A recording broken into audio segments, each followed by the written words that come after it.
Hey everyone, my name is Dr. Dolores Tarver. I am a licensed psychologist in Georgia, and I am the creator of Tea Time with Dr. Tarver. So it's time for the tea. Tea Time with Dr. Tarver is a wellness-based podcast. It is not intended to be a substitute for a relationship with a licensed mental health provider. So here we are in Stay Safe September, and we are talking about resilience. We are talking about body boundaries, sexual identity. We are talking about how to create safe spaces, which is what we're going to talk about today. We're also going to talk about recovery. There are so many things that put us at risk for developing mental health issues, trauma, having unhealthy relationships, having wounds that we have not healed and trying to heal them in unhealthy places with unhealthy people. And so this month we're really trying to focus on how can we create this safety within ourselves and around ourselves. So most of you have probably at some point in your life not felt safe. Maybe it was waking up after a nightmare.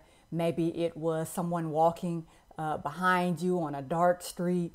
Maybe it was someone who touched you in a way that made you feel uncomfortable or said something that made you feel uncomfortable. Perhaps it is someone that you loved and cared about that did something to you that just made you feel that gut punch and it just hurt you so bad. And for whatever reason, it violated a trust that you had with that person. And so there is no longer the same safety with that person in terms of trusting them with your heart and your health because they hurt you. When our systems get overwhelmed, we experience a variety of different things, and oftentimes they show up physiologically as well as with our emotions and with our thoughts. So we're going to talk a little bit today about how we can create safety within ourselves. So today's topic is, where is my safe place? Strategies to help create protected spaces. So what exactly is a safe space, or a safe person for that matter? Well, ideally, we are in spaces with people where we're not feeling judged, where there's not a stigma hanging over us, where we're able to feel like we can be ourselves, we can be open, we can be transparent. People will listen to us, they will hear us, and even if they don't necessarily relate to the experience, they will allow us to be in the presence of feeling and being. But sometimes we actually seek out safe spaces where there are people who have had similar experiences. It might have been a shared experience, or it may be that you had an experience at a different time and place in your life, but it mirrors something that I went through. And as we create these safe spaces, what we're looking for is not only opportunities for us to be able to share and talk about things that we're dealing with and create those feelings of safety and trust within us, but also that we can listen and learn to hear others as well. So safety is about us being heard. Safety is also being able to hear other people. Safe spaces allow us to foster resilience. They are what are protective factors for us in terms of when we go through things. They knock us down maybe, or they kind of blow it as the wind blows the trees. We might kind of wax and wane a little bit, but we're able to get back up because of the resiliency. Safe spaces mean I have somewhere to go, or a person that I can go to, or people that I can go to, where I am able to feel calm again, where I'm able to be centered again. And being in that space allows me to think clearly. If you've ever been really scared, you may find that it is very difficult for you to make decisions, figure out how you want to handle a situation, problem solve, and even for that matter, being able to execute mechanisms to get you to a safe place, because we can freeze. We talked a little bit about this last week. So we were talking about good body boundaries.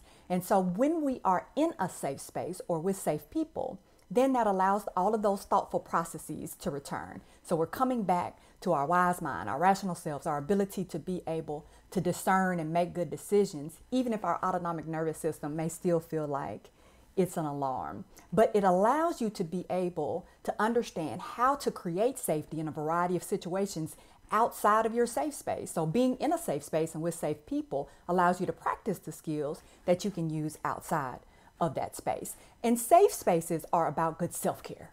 Safe people are about good self-care. They allow us to take care of us, because those people that are nurturing us in those spaces are saying to us, hey, take good care of you. And taking good care of you can look in a variety of ways because we're all different and we have different needs. It definitely depends on what it was that made us feel unsafe and if there is still a threat to our safety. However, these people in these spaces will allow us to be able to figure out how to take the best care of us. All right, so how do we create safe spaces?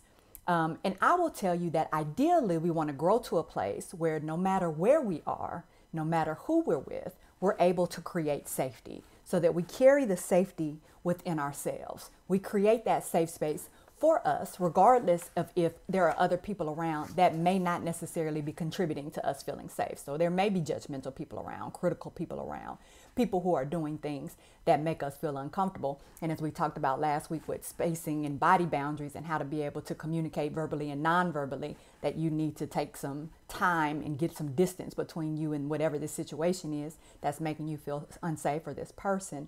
The same is true for within us. We can't feel safe if we're constantly tearing ourselves down. So if I am the person who is making me feel unsafe, then I'm not going to feel safe.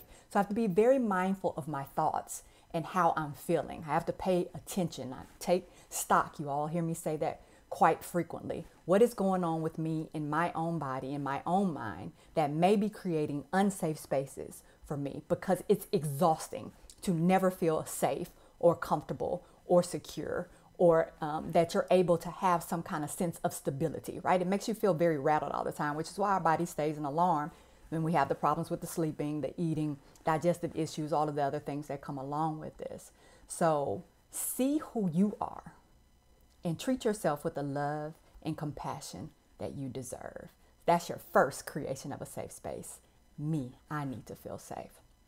Also, then moving past that, we need to create trusting environments. I was just listening to a podcast the other day, and it talked about how long it takes to make an acquaintanceship. And so it was 50 hours of time. The research suggests that it takes 50 hours of time to create just an acquaintanceship. So if you think about how long it takes to make an acquaintanceship, then we think about it would take they estimate, depending on what type of trusting relationship you have, whether this is a friend, a best friend, a confidant, we're averaging 70 to 120 hours to create that. So in creating these trusting safe spaces, that means I have to take time to create trust with people around me in these spaces. And so I have to be able to trust them in order for me to feel open, that I'm able to share, that I'm able to be transparent. And we frequently rush into things because we trauma bond with people. So because you've been through traumatic experiences yourself, had pain, had hurt, we are connecting on that and not actually allowing ourselves to develop a relationship. Are you a safe person? Are you in a healthy place? Or are we going to just perpetuate these cycles of trauma on each other? So a safe space is only as safe as you give it permission to be. So you have to create this transparent environment, this safe and trusting environment. If we know that we're not around people who are trusting, they cannot be our safe space. So we're actually creating opportunities to reinforce for us that there is no safety, because I'm only going to people who are going to continue to violate me, not be there, be dismissive, turn things around and rationalize their behavior. And in the meantime, being really defensive as I'm bringing things up. So none of that is going to create an environment where you're going to want to be open. So you have to have safe, trusting people first if you're going to go to someone for support. Practicing mindful awareness. So we have to be present in our bodies. And a lot of times we disconnect, especially if there's significant trauma. We can dissociate and it's again like we're watching ourselves and we're not really connected. People get very uncomfortable with intense emotions or emotions that they feel like are not good emotions. And there are no good or bad emotions, but some are felt more intensely and some are more uncomfortable for us. People don't like those emotions, so they often try to put space between them. But what we need to do is listen to our emotions, listen to our guts, pay attention to our bodies, our heart rate, how we're breathing. How do I feel my throat? How do I feel my hands? Do I feel like they're tightening? My teeth, my shoulders, my back. These are often places that will alert us that we're feeling uncomfortable. So slow down and back up and put some distance between you and whatever this is, a person or a situation that's making you feel uncomfortable. And sometimes we need to seek a safe person in order to be able to do this mindful awareness, because it's very difficult to do this in a situation where you're not safe. So I don't want you trying to practice healthy skills like this in an environment where you are still in danger. We want to get you out of that environment first and put you in a safe space, whether that's a place that you've created. A lot of people use a closet or a bathroom because they're places where they can have privacy, they can lock doors, it can be them. A lot of times people like the shower, the water in there is very calming for them. So whatever that safe space for you, that may be in your home or a safe person that you've identified, go to that person and then allow yourself to ground and understand what's going on with you. And as I alluded to earlier, it's so important that we express what we are feeling. Safety is about vulnerability, and I know for a lot of people that doesn't seem like that makes sense. But yes, I have to be vulnerable in order to feel safe, because I have to be able to be open and transparent and trusting in this space in order for me to make it a safe space. Remember, the space is only as safe as I make it. So if I'm guarded, it's not a safe space. My safe space, I can breathe. That is my clue. Like, okay, here I can actually relax and do the work. Because we need to open up about our fears. We need to open up about our insecurities, our shame, our guilt, the things that we hold close to the chest that we don't want other people to be able to see when they look at us. But those are things that are a part of us, and they govern how we behave. How we think, how we feel shapes how we behave. What we believe shapes how we behave. So in order for us to be able to manage our emotions in a healthy way and problem solve, we have to grow to this place of emotional awareness. And we want to be emotionally well. We want to be able to articulate how we're feeling, be able to calm ourselves down, be able to be assertive in our communication, not aggressive, but assertive, able to hear feedback, and able to have a resolution so that we can move forward. It is important that as we're connecting with people, we find some commonalities. So people that can empathize, relate to what we're going through. Often I find that people feel like they can't go to folks. Now, they don't feel like they can go to people because there is not that underlying trust. So there's not a trusting relationship. So that's a challenge. But then also, even beyond that, if I am not around people who can connect with my experience or understand what I've been through, it's going to be difficult for me to feel validated in sharing with them. They may be confused or not understand, again, dismissive. So these things are going to interfere with this being a safe space. So if I find people with whom I share experiences, share values, share beliefs, then I'm much more likely to be able to find safety in that space and not feel so isolated. Oftentimes we feel like we're the only ones going through something. And so it's important to find other people who can say, yes, I have been through that too. You're not alone. There is just comfort in not feeling like you're by yourself and you have to carry all that weight on your own. And we have to be able to say to ourselves, there is no strength, there is no medal of honor, there is no courage, bravery that will be bestowed on us for carrying all this weight on our own. Let it go, release it, because many hands make light work. It's not so heavy if I don't have to carry it by myself.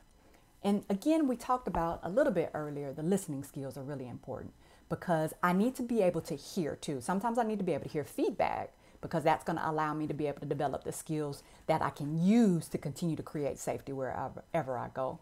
But also listening, sometimes people can see things we can't see. They can hear things we can't hear. We have some areas that are blind spots for us. Behaviors that we engage in and we disconnect from why we're engaging in them, but they're recurrent behaviors. Sometimes other people can see those things. And so they give us insight that can allow us to be able to better understand our experience. So we need to be able to hear. And also we don't want to monopolize, right? So creating safety is about us being safe as well as other people being safe. I don't want to monopolize spaces that I'm in by just talking about me all the time and everything that's going on with me.